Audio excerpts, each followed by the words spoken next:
flame. From an early age, all in Emberfell were advised to stay away from the carse. The warning was scarcely needed.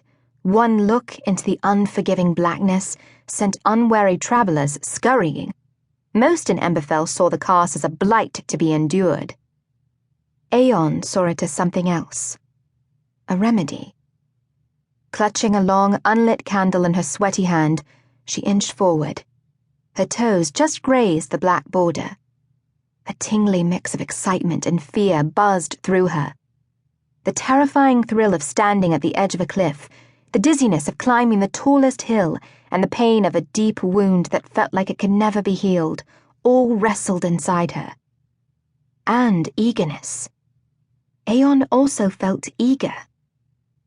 Everything, the hair on the back of her neck, the knot in the pit of her stomach, begged Aon not to move forward. The carse had this effect on anyone who passed by. But Aon wasn't like anyone else. She alone could ignore that feeling.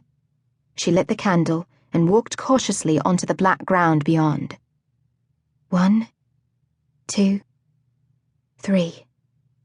She counted the steps in her head like always. The earth in Dreadwillow Carse gave slightly. The moist soil rushed in to meet her feet and crept up the edges of her boots. She trod softly, fearing her steps would convince the mire to swallow her whole. 13, 14, 15. With each step, a weight pulled at Aon's shoulders, like the heavy wool cerements the people of Emberfell wrapped around the dead. Something slick and thorny took purchase in her chest. The sadness she felt over the Queen consumed her, drowning out Emberfell's raucous celebration in the distance. 21, 22, 23. Aon paused, as something slithered at her ankles. A tangle of mire bramble, the carnivorous vines known for pulling anything that moved down into the carse's muck, froze near her heels.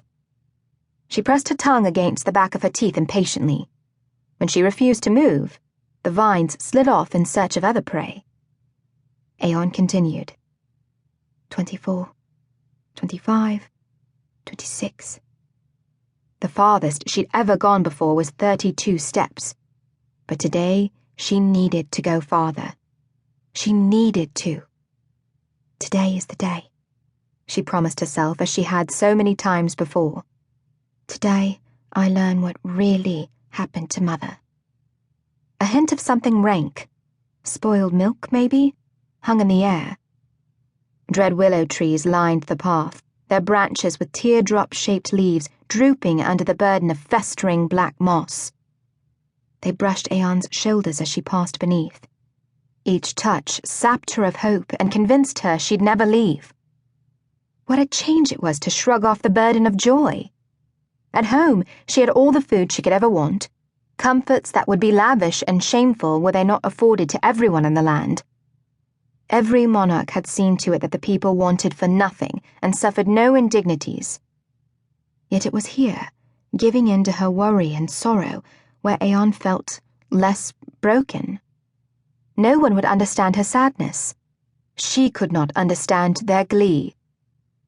Aon stopped at a hook-shaped rock that poked up out of the ground.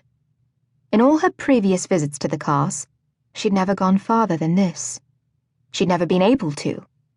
Here, at this spot, she was filled with alarm and exhaustion. Just a few more steps, she coaxed herself.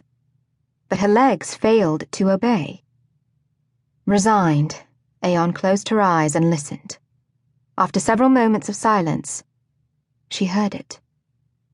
There were no words, just a light tune that trilled from somewhere in the darkest depths of the carse. A sad, haunting waltz. It was almost like singing, but it couldn't be. No one lived here. A trick of the wind in the trees, she'd always told herself. Aon let her head roll back and her arms hang limply at her sides. When she heard that song, she felt as if she'd been turned into a stream. She wanted just to stand there and pour herself into the song, itself a melodic river. They would fill each other. A viscous mist rose off the dark-watered bog on either side of her path. The giddiness Aon felt at being able to express herself.